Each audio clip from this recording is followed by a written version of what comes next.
Yo le voy a invitar, por favor, que abra su Biblia en el libro de Santiago, el capítulo 1, y vamos a leer desde el versículo 12 hasta el versículo 18. Santiago 1, versículo 12 hasta el versículo 18. Búsquelo ahí en su Biblia. Si no trajo su Biblia, ahí se lo presentan en las pantallas, pero que en lo posible todos podamos leerlo. Amén. Santiago capítulo 1, versículo 12 hasta el versículo 18. Dice de esta manera: soportando las pruebas. Bienaventurado el varón que soporta la tentación, porque cuando haya resistido la prueba, recibirá la corona de vida que Dios ha prometido a los que le aman. Cuando alguno es tentado, no diga que es tentado de parte de Dios, porque Dios no puede ser tentado por el mal, ni Él tienta a nadie, sino que cada uno es tentado cuando de su propia concupiscencia es atraído y seducido. Entonces la concupiscencia, después que ha concebido, da a luz el pecado, y el pecado, siendo consumado, da a luz la muerte. Amados hermanos míos, no erréis. Toda dádiva y todo don perfecto desciende de lo alto, del Padre de las luces, en el cual no hay mudanza ni sombra de variación.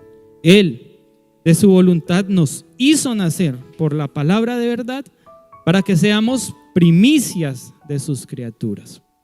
Señor, Dios todopoderoso del cielo y de la tierra, eterno, te honramos en esta mañana con todo nuestro corazón, con toda nuestra vida, Señor.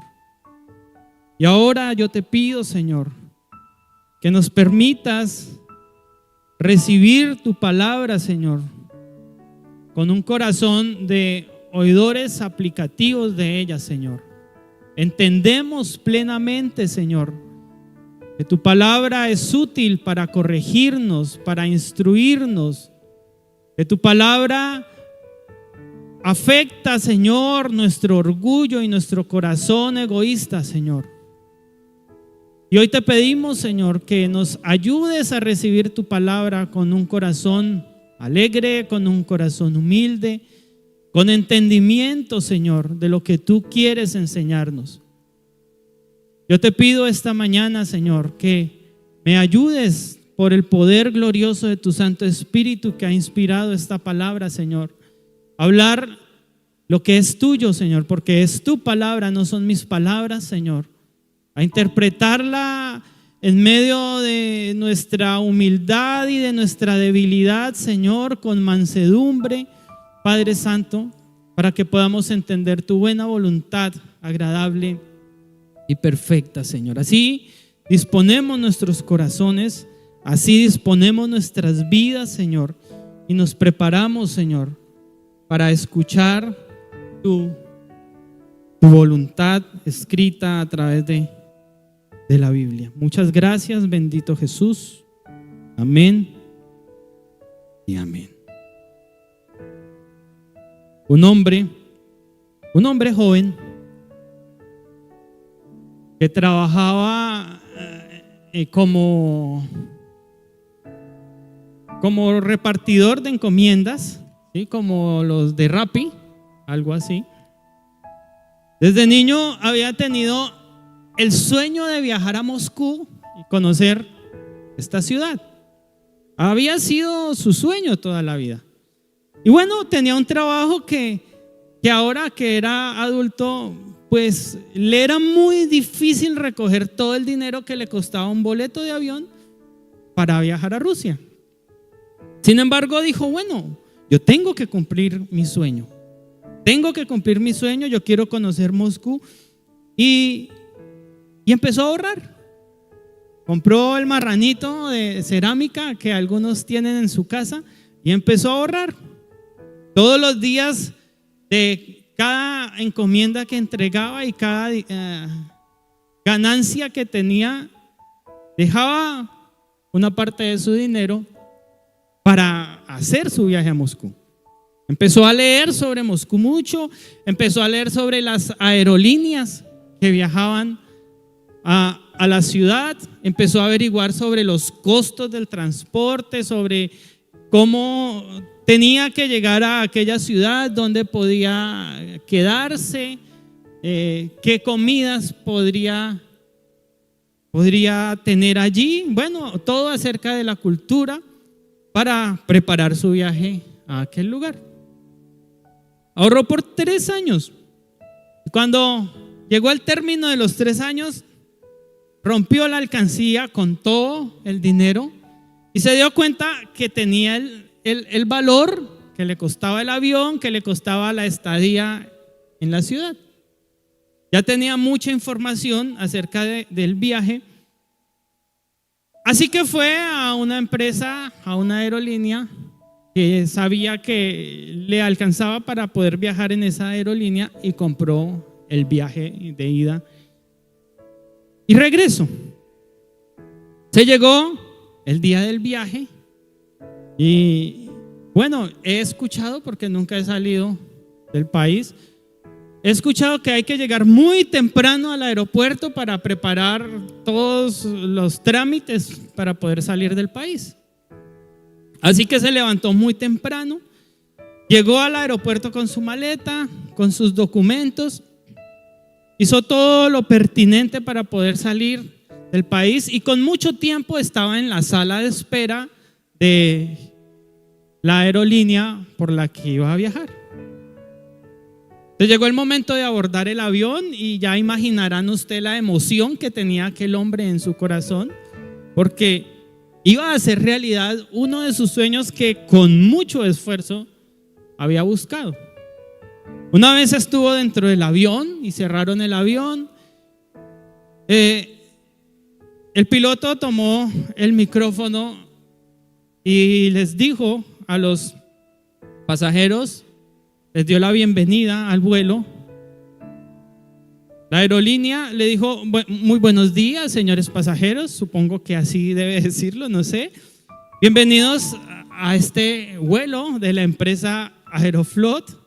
Y cuando él escuchó ese nombre, retumbó en su cabeza. Quiero contarles que este es el primer vuelo de la aeronave.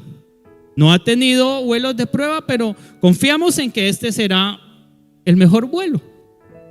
Él había leído en su investigación que la aerolínea a nivel mundial que más siniestros aéreos tenía era la empresa Aeroflot. Así que cuando se sentó en el avión y escuchó eso, y que además ese avión no tenía ni el primer vuelo, pues ya imaginarán el temor que sintió.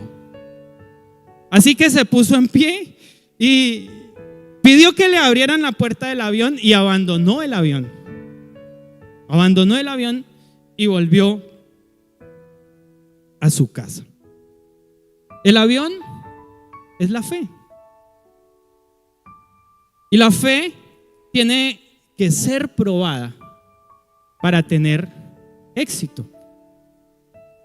El avión, para poder tener éxito, previamente tiene que ser sometido a una serie de pruebas climáticas, pruebas de choques con aves, pruebas con tormentas eléctricas y bueno, una serie de pruebas importantes y vuelos de prueba.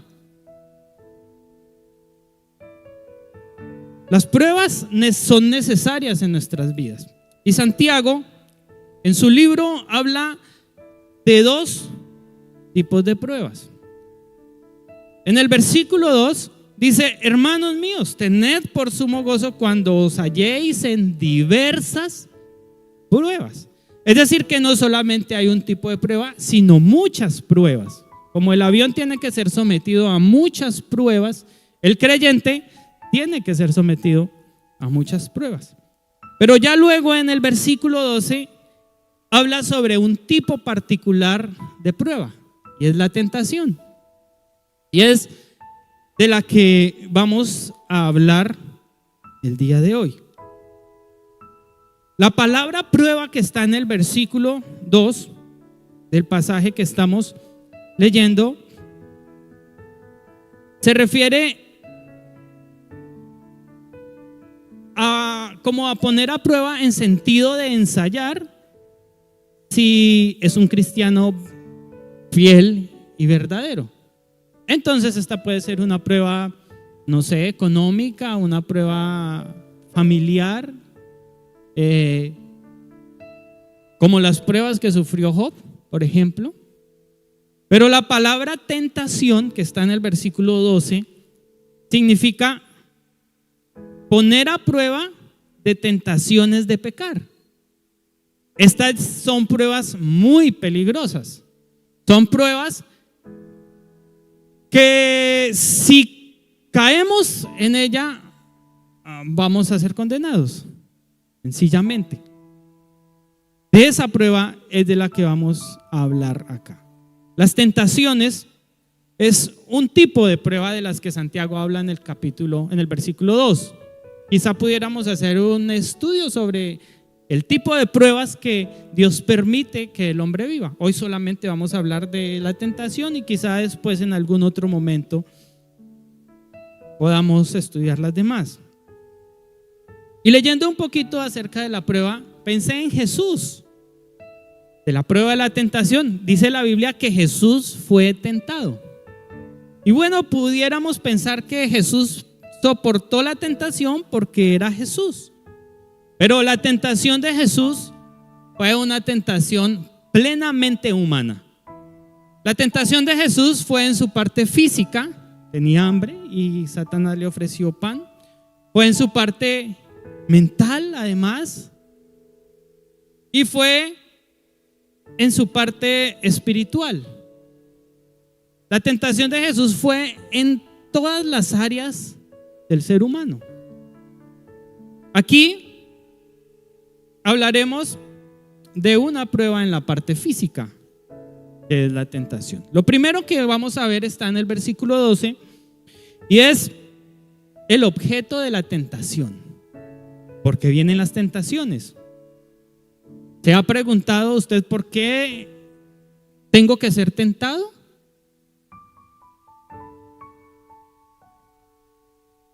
El objeto de la tentación, en primer lugar, es medir la calidad de la fe.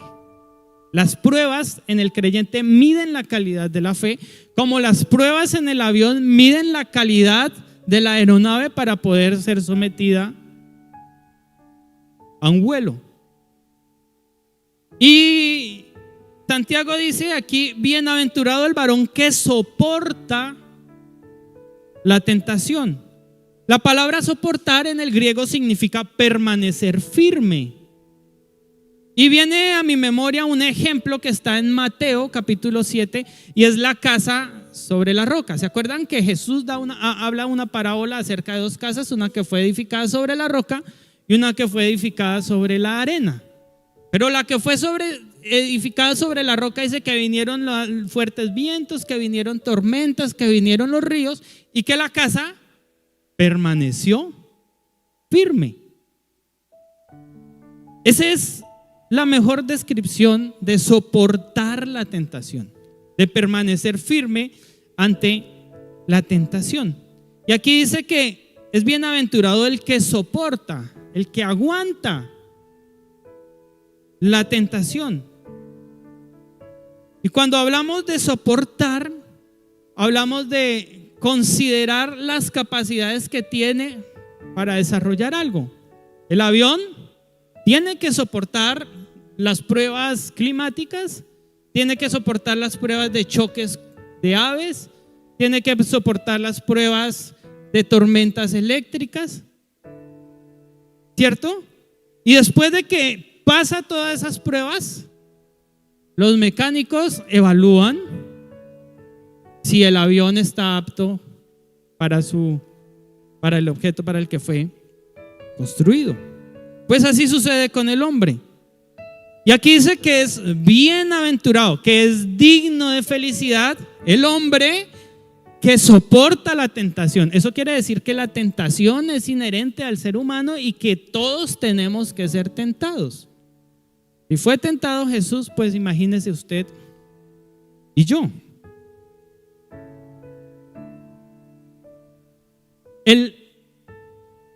La tentación, bueno, tiene que desarrollar un carácter en nosotros.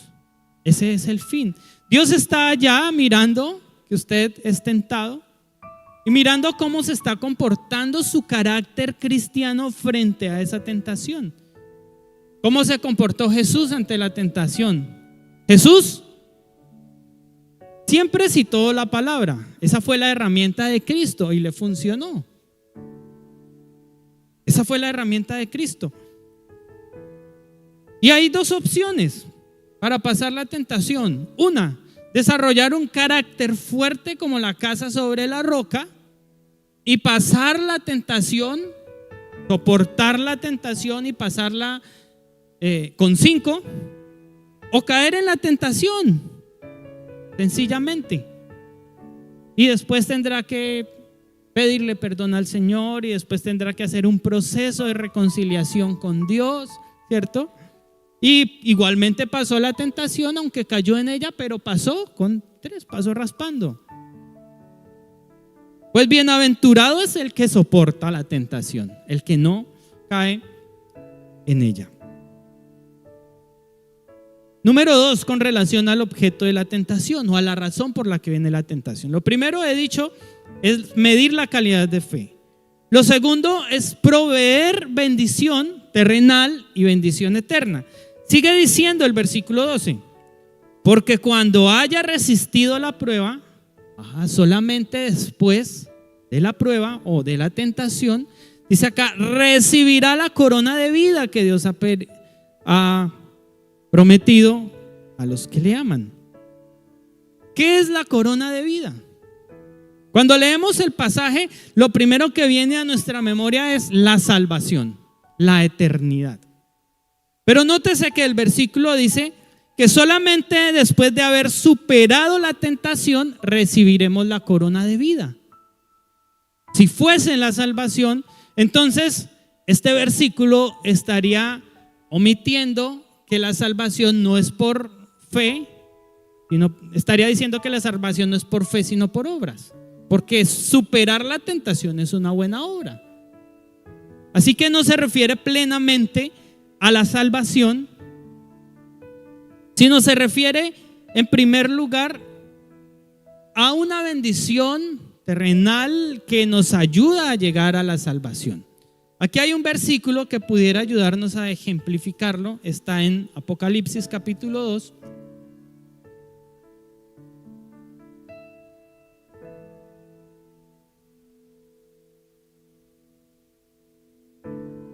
El versículo 17 dice: el que tiene oído, oiga lo que el Espíritu dice a las iglesias. Al que venciere, le daré de comer del maná, y le daré una piedrecita blanca, y en la piedrecita escrito un nombre nuevo, en el cual ninguno conoce sino aquel que lo recibe. Y ese pasaje me hace pensar en una de las enseñanzas que nos presentaron en la escuela bíblica cuando éramos niños.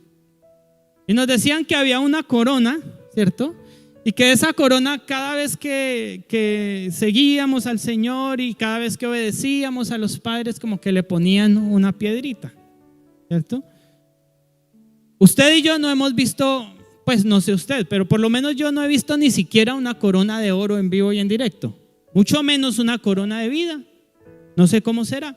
Sin embargo, sí podemos entenderlo como una piedrecita que se va añadiendo a la corona de la eternidad. Así que cada vez que usted supera una prueba, es como una medalla en el uniforme del militar, ¿no? Tengo entendido que esas medallas tienen un significado por glorias adquiridas o pruebas superadas o algo así, ¿no? Así que cuando usted termina la tentación, Dios le pone una medalla a usted, una piedrecita en su corona que dice: mi hijo, va bien, va caminando a la salvación, va caminando a la eternidad. Esto es corona de vida. Apocalipsis 2:10 creo, habla de la corona de la vida. Utiliza el artículo la antes de vida, de la vida, y esta sí se refiere a la eternidad. Es decir, usted tiene una piedrecita en la corona de vida que lo va a llevar a la corona de la vida, que es la eternidad. No sé si me hago entender. Pero lo que quiere decir, en pocas palabras, es que el hombre que soporta la tentación y la mujer que soporta la tentación, que pasa la tentación, pues va caminando muy bien hacia el cielo. Ha sido condecorado porque ya pasó una tentación. Va bien. Y por eso inicia Santiago diciendo: ese es bienaventurado, digno de felicidad, digno de salvación. Es bienaventurado, es digno de salvación el que soporta la tentación. ¿Quiénes reciben la corona de vida? ¿O quiénes reciben el premio o los premios que nos llevan a la salvación también? Después del creer, dice que Dios ha prometido a los que le aman. Esto no es para todo el mundo, esto es para los que le aman. Y entonces tendríamos que definir quiénes son los que le aman. El amor a Dios tiene unas evidencias, ¿cierto? La primera condición para ser de los que le aman a Dios es haber nacido de nuevo. Y junto con el nacimiento, pues las pruebas de la transformación del viejo hombre al nuevo hombre. Las pruebas del nuevo nacimiento, de dejar atrás el pecado y ahora vivir una vida íntegra diferente al mundo, pero conforme a la palabra.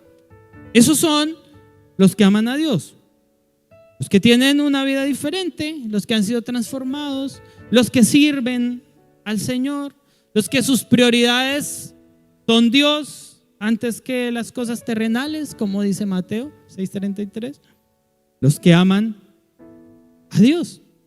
Romanos dice que los que aman a Dios, todas las cosas les ayudan a bien. Pues claro, porque los que aman a Dios van a pasar la tentación y le ayuda bien, sin duda, porque esa prueba superada lo va a llevar al cielo. Número 2, lo primero que vimos es el objeto de la tentación y en ello medir la calidad de la fe y proveer bendición terrenal para la eternidad. Número 2, vamos a hablar sobre la fuente de la tentación. ¿De dónde viene la tentación? Y hay una idea falsa de la tentación. Leamos el versículo 13. Dice: cuando alguno es tentado, no diga que es tentado de parte de Dios, porque Dios no puede ser tentado por el mal, ni Él tienta a nadie. Tenemos una idea falsa de la tentación, y es que la tentación viene de Dios, que Dios es el que pone la tentación. La gente dice, yo escucho a la gente, a algunas personas decir: es que mi Diosito me puso esta prueba, o mi Diosito me puso esta tentación. Y yo lo evalúo y digo: sí, en realidad fue su Diosito. Yo no tengo un Diosito, yo tengo un Dios grande, poderoso, fuerte, eterno. Amén. Y cuando yo lo miro y dice: es que mi Diosito, yo digo: sí, fue su Diosito. Satanás, un Diosito. ¿Sí? No podemos decir que nuestro Diosito, yo no tengo un Diosito. Mi Dios es grande y fuerte. Amén. Pero la gente le echa la culpa a su Diosito, pensando que su Diosito es nuestro Dios poderoso. Le echa la culpa a Dios. Y aquí Santiago está diciendo: cuando alguno es tentado, no diga que es tentado de parte de Dios. Dios no es el que pone las pruebas ni la tentación. Mire, por ejemplo, a Adán y Eva en Génesis está, capítulo 3, versículo 12. Adán culpa a Eva. Adán come el fruto, peca y culpa a Eva. Y el Señor Dios viene a buscarlos. ¿Qué pasó? ¿Por qué se esconden? Señor, es que la mujer que me diste me dio de comer del fruto, del pecado. ¿Sí? Él no tiene responsabilidad. La culpa fue de la mujer. Entonces Dios va donde la mujer y le dice: mija, ¿qué pasó? ¿Y qué dice Eva? Señor, la serpiente.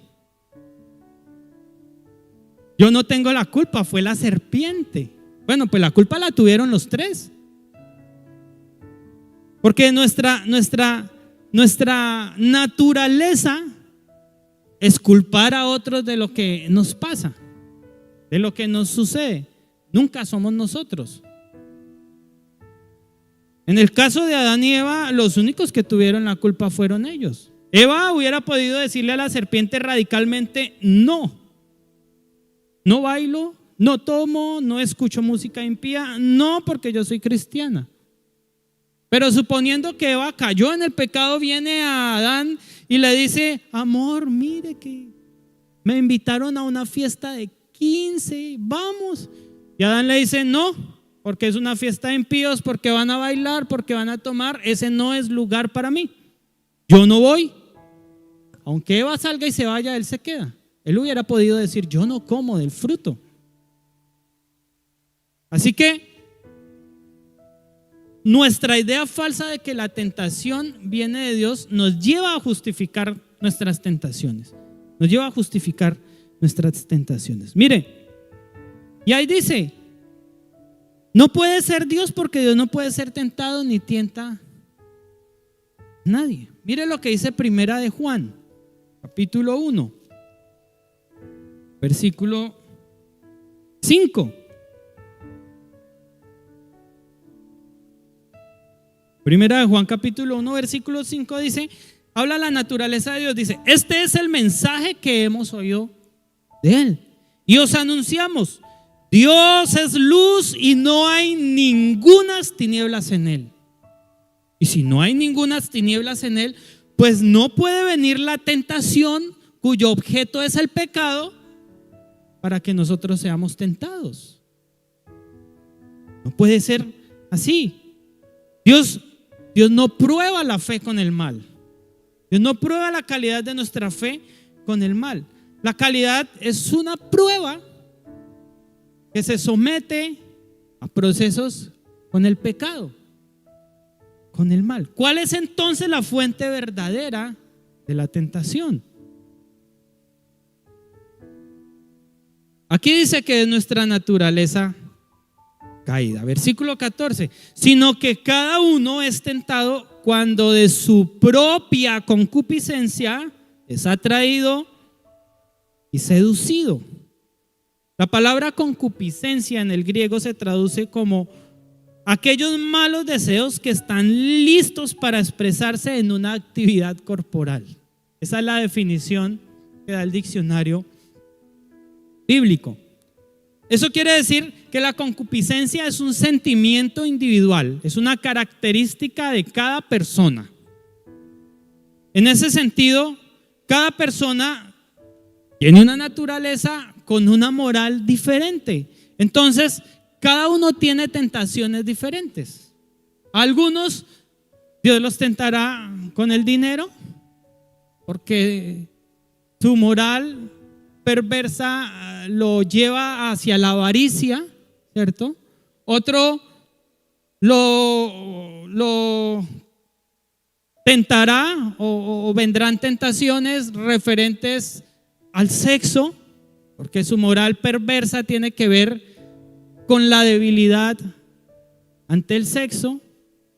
Otro es tentado con la música. Los jóvenes sí que son tentados con eso, no pueden dejar la música impía. Y cada uno es tentado de acuerdo a su moral. No todos reciben las mismas tentaciones. En el versículo 2 que leímos dice que hay diversas pruebas, porque hay diversos caracteres, diversas morales. Cada uno, la moral es singular de cada persona. Y por eso él dice: cuando alguno es tentado, ¿sí? En particular, no culpemos a Dios, porque es culpa nuestra. Dice que viene de la concupiscencia, de nuestra propia concupiscencia. Es decir, que las tentaciones que vienen a mí son conforme a mis deseos. No le puede Dios permitir que tenga esa tentación otro sino yo, porque esa tentación es apropiada para mi carácter. hay un proceso ahí en la tentación. Mire, me parece que es muy subjetivo ese proceso. Lo primero es atracción, dice, sino que cada uno es tentado cuando de su propia concupiscencia es atraído. Es atracción. Es como el que le gusta el dulce, le gusta mucho el dulce, le gusta mucho los postres, ¿cierto? Entonces va caminando por la calle y pasa por la panadería El Néctar y ve que allá en la vitrina hay un postre de leche. Y lo mira con ese deseo, ¿cierto? Ese es el pastor que le gusta tanto los dulces. Él va caminando y ve el postre allá en un recipiente pequeño, un postre de leche. Y no se aguanta las ganas, sino que es atraído a la vitrina, saca un billete y compra el postre. Ese es el primer proceso, es atraído con algo que le gusta, porque no puede ser atraído con algo que no es conforme a su moral, con algo que no le gusta. Así que somos atraídos con lo que nos gusta. Número 2, seducción. Dice ahí, es atraído, me perdí,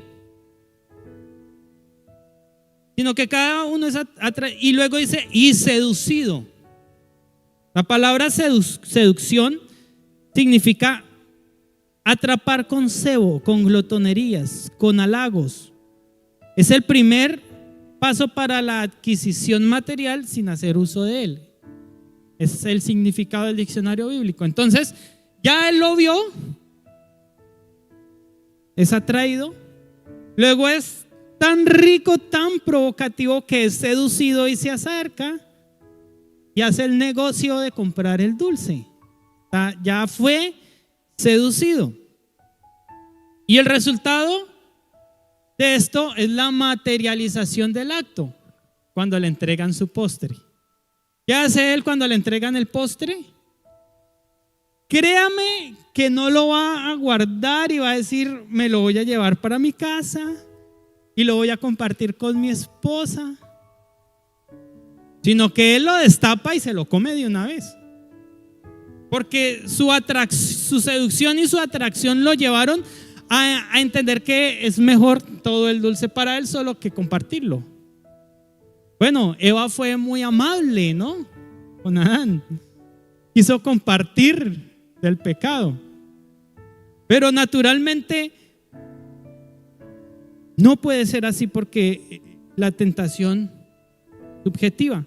Así que cada uno es atraído, es seducido y eso es materializado en el pecado de acuerdo a lo que cada uno le gusta. No es Dios. Así que no vuelva a decir, ay, es que mi Diosito. Bueno, entienda que si es su Diosito ya sabe quién es. Pero nunca diga, Señor, ¿por qué me puso en esta prueba? ¿Por qué me metió en esta tentación? ¿Usted se acuerda de Job?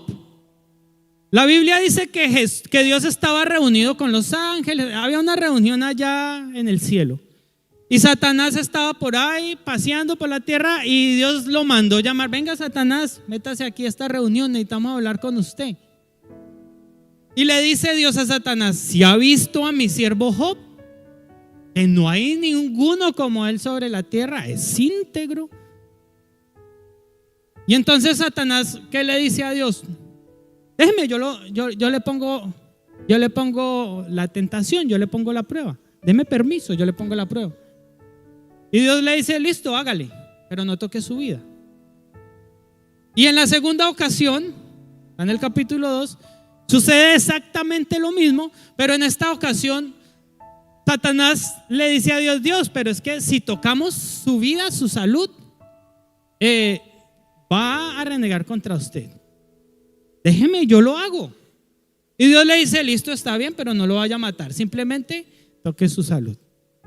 ¿Qué pasó ahí? Dios no puso la tentación, la prueba. ¿Quién la puso?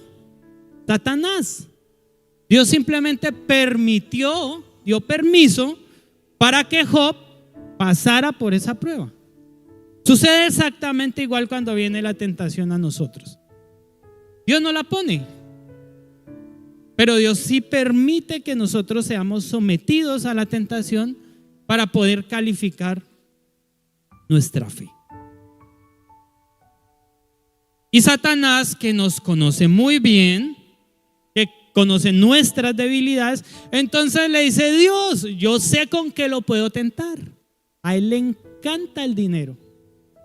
Espéreme un momentico y verá que yo le pongo un negocio ilícito aquí con mucho dinero y le aseguro que él va a caer. A él le encantan las mujeres, monas. A mí no me gustan las monas, pero a él sí, no sé quién es él, a otro. Y le pone una rubia. Porque Satanás sabe nuestras debilidades. Satanás conoce nuestras debilidades. Así que la fuente de la tentación somos nosotros mismos, no es Dios. Número 3, el precio de la tentación, versículo 15.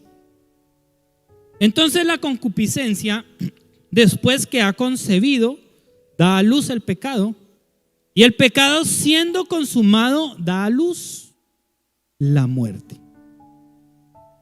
Después que se surte el proceso, este proceso que les acabo de ejemplificar de la atracción, la seducción y la materialización. La materialización está en el versículo 15, da a luz el pecado. Después de que se surte ese proceso hay una consecuencia. La seducción, la atracción y la seducción son como la concepción, ¿cierto? Como la concepción humana. 9 meses después, ella da a luz, se materializa, se evidencia lo que 9 meses atrás sucedió del proceso de concepción. Y en este contexto, la palabra concebir significa eso, quedar embarazado del pecado. ¿Qué está diciendo Santiago? Entonces, cuando la concupiscencia que ha concebido nace, el pecado, da a luz el pecado, dice literalmente ahí, ¿cierto? ¿Cómo nace el pecado? Bueno, ya sabemos, por nuestros propios deseos, porque nos dejamos atraer, porque nos dejamos seducir. Ahí nace el pecado. Y es tan fácil porque nuestra naturaleza es pecadora. Y como nuestra naturaleza es pecadora, entonces el pecado es atractivo. Es más fácil pecar que obedecer. Por eso el creyente cae en pecado, porque es mucho más fácil pecar que obedecer. Nace por nuestra vieja naturaleza. Miren, la tentación en sí misma no es pecado. El pastor pasó y vio el dulce y sabe que no se lo puede comer porque sufre el azúcar. Él no sufre el azúcar, pero suponga que sí. Y lo ve, está tentado por ese dulce, sabe que tiene el dinero para comprarlo, pero tiene el carácter suficiente para decir: no me lo como, me voy. Con estos 5,000 mejor compro algo útil que me alimente. Entonces la tentación en sí misma no es pecado. Lo que es pecado es caer en la tentación, sí. Acceder a la tentación, dejarse seducir y que esa tentación se materialice. La consecuencia es que da a luz el pecado. La tentación, si la tentación se concibe, da a luz el pecado. Miren, aquí ha habido gente, aquí predicando y cantando, ha habido gente que se ha dejado atraer y seducir por el pecado, por la tentación. Dieron a luz el pecado y hoy están siendo esclavos del pecado, caminando hacia la muerte. Y pudiera darles nombres de varios que pensamos que eran creyentes fieles, pero que les pudo más su atracción por el pecado que la capacidad de seguir a Cristo. El pecado es como el arrepentimiento, es personal y es público. Por más de que usted oculte el pecado, algún día se va a saber, porque no hay nada que quede oculto, dice la palabra. Y cuando se sabe, es público. La semana pasada estuve en una iglesia y se acercó una hermanita de esa iglesia, es bien curiosa, y me preguntó por alguien de esta iglesia que está en cierta forma siendo tentado por el pecado. Y me dijo, ay, mire que me enteré que no sé qué, que sí. Yo, ¿verdad, hermana? ¿Por qué? Yo, no sé, hermana. Yo lo único que sé es que tenemos que orar, porque si está siendo tentado, oremos para que el Señor le permita superar esa prueba. Pero no tengo ni idea. Porque eso también es pecado, ¿no? Esa curiosidad que la Biblia llama chisme. Eso también es pecado. Hay algunos que, bueno, yo creo que todos somos buenos para dejarnos seducir por el chisme, ¿cierto? Y queremos saber más. Y el precio del pecado. Así que la tentación da a luz al pecado, pero el pecado tiene un precio. Y usted ya sabe cuál es. Romanos 3:23 dice que la paga del pecado es muerte. Esa es la paga del pecado. Ese es el precio del pecado. Es decir, que el que cae en la tentación abandona el camino al cielo y empieza a caminar hacia el infierno. Ya su corona no es de vida, sino es su corona de muerte. Ya no le ponen la medalla de la eternidad, sino más bien le empiezan a quitar las piedritas que quizá en otras pruebas ha ganado. Mire, hoy en día el pecado se ha racionalizado a tal punto que es normal. Usted escucha, pero es que es normal que dos hombres se casen. Eso es normal. Pero es que qué de malo tiene que yo ponga una canción en la emisora que no es cristiana. ¿O qué de malo tiene que en el cumpleaños de mi hija yo ponga, ay, que Dios te bendiga? Porque no hay canciones cristianas de cumpleaños. ¿Sí? ¿Eso qué de malo tiene? Eso es normal. Ay, pero qué de malo tiene que mi niña esté planificando con 15 años. Eso es normal. Hermana, su hijo está fumando marihuana. Sí, ¿qué tiene? Eso es normal. Los muchachos de hoy en día fuman marihuana. El pecado se ha normalizado. El pecado se ha vuelto una cosa común de nuestra sociedad. Y entonces, como se hace común en nuestra sociedad y a nosotros nos parece normal, lo practicamos.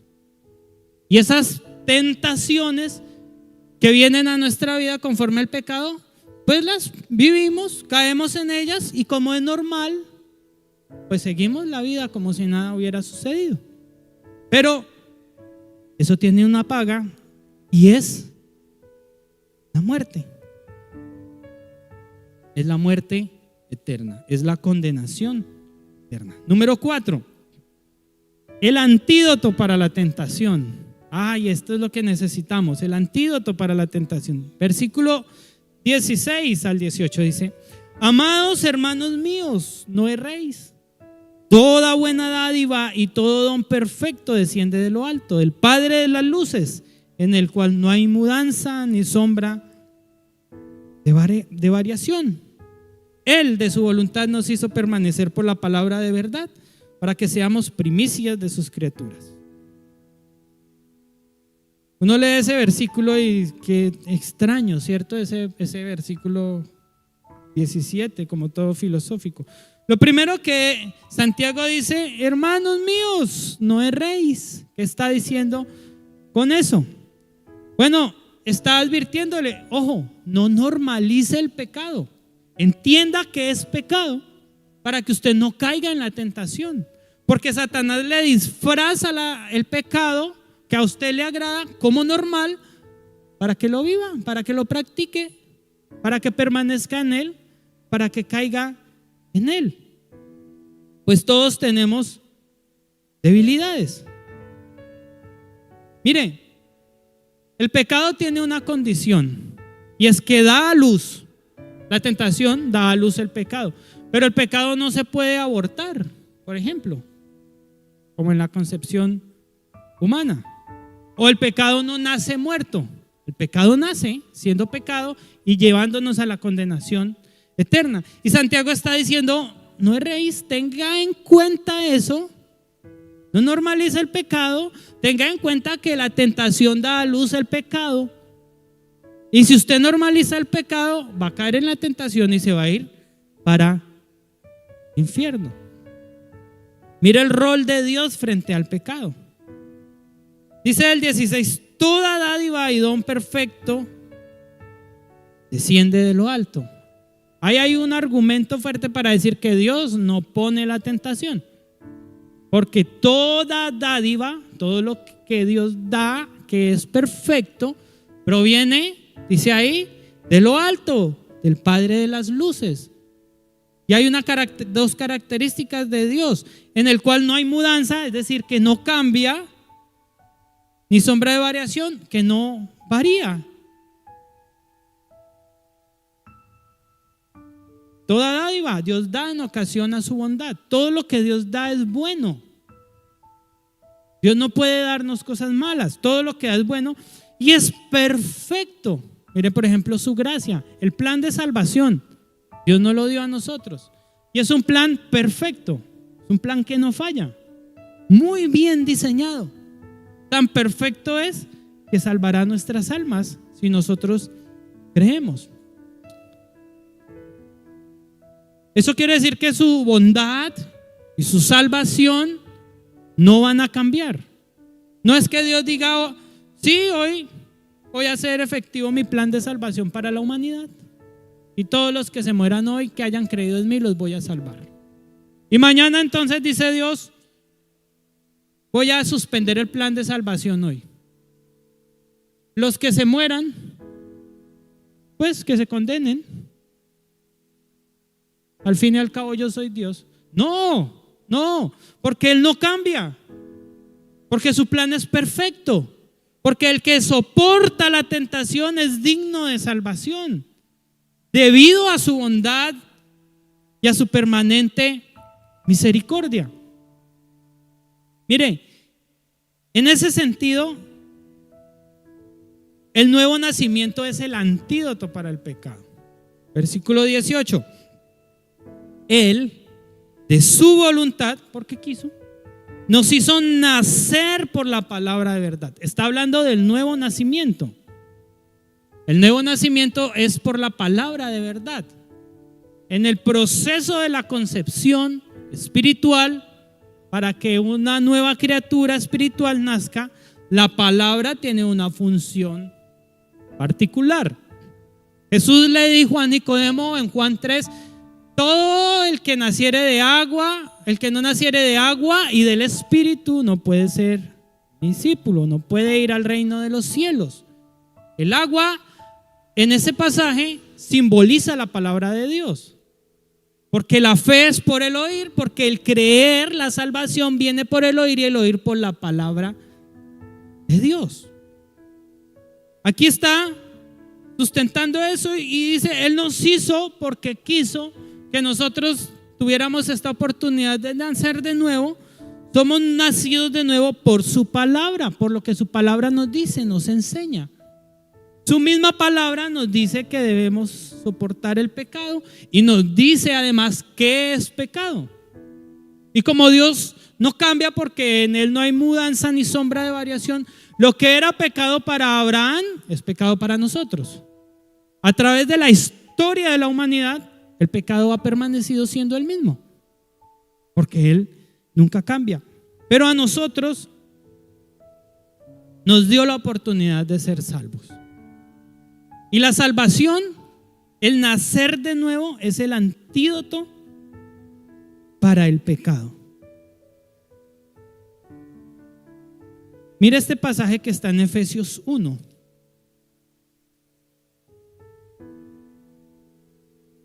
Efesios 1:3.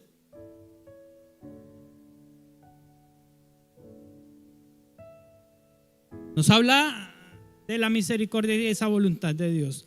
Bendito sea el Dios y Padre de nuestro Señor Jesucristo, que nos bendijo con toda bendición espiritual Otro argumento, otra muestra de que de Él no proviene el mal ni la tentación, sino bendiciones espirituales en los lugares celestiales en Cristo Jesús, según nos escogió desde antes de la fundación del mundo, para que fuésemos santos y sin mancha, en amor, habiéndonos predestinado para ser adoptados hijos suyos por medio de Jesucristo, según el puro afecto de su voluntad.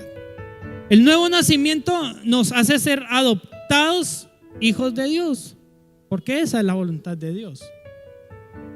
Y si yo estoy convencido que he nacido de nuevo, pues tengo la garantía de que voy a poder soportar las tentaciones, porque tengo al Padre, tengo al Hijo y tengo al Espíritu Santo que me ayuda y que les puedo decir: uy, Espíritu Santo, mira esta tentación, esto es una tentación. Primero entiendo que es una tentación, esto es una tentación. Necesito el dinero y mira este negocio que me están poniendo. Ayúdeme a decir que no. Deme la fuerza, deme la capacidad, porque yo soy tu hijo y las cosas malas no provienen de ti, así que esta tentación no proviene de ti. Ayúdame, Señor. Mire, hermanitos amados, para el creyente enfrentar la tentación es una obligación, no es una opción. Así que usted va a enfrentar tentaciones. Sin duda ya las ha enfrentado, quizá las esté enfrentando. Igualmente yo. Vamos a enfrentar tentaciones, no es una opción, es una obligación. Ahora, no es pecado ser tentado. Somos tentados, tenemos que ser tentados. Lo que es pecado es caer en la tentación. La Biblia dice que Jesús en todo fue tentado. Así que órele al Señor, dígale: Señor, cuando llegue la tentación, deme la suficiente capacidad de entender que es tentación, para luego tener la valentía y el honor de pedirte que me ayudes a soportar la tentación. Porque bienaventurado es el que soporta la tentación y recibirá la corona de vida. Señor, te damos muchísimas gracias en esta mañana por tu palabra, Señor, y te pedimos, Dios, particularmente este día, que nos enseñes, que nos ayudes a soportar la tentación, que qué fuerte es, que qué difícil es, Señor. Ayúdanos a tener la capacidad, Señor, de decir no ante esta prueba de pecado que es la tentación. Porque hoy entendemos que no proviene de ti, sino que proviene de las tinieblas de Satanás, del Dios de este mundo. Y por lo tanto no puede ser compatible, Señor, con el hombre nacido de nuevo que hay en nosotros. Yo te pido con todo el corazón que nos ayudes, Señor, a soportar con valor y honor la tentación, para que tú puedas darnos la corona de vida, para que podamos obtener la corona de la vida, Señor, eterna. Padre del cielo, aquí está mi vida y la vida de mis hermanos, Señor. Mira a los que quizá en este momento están pasando por alguna tentación. Que no sean seducidos ni atraídos, que no se materialice su concupiscencia, Señor.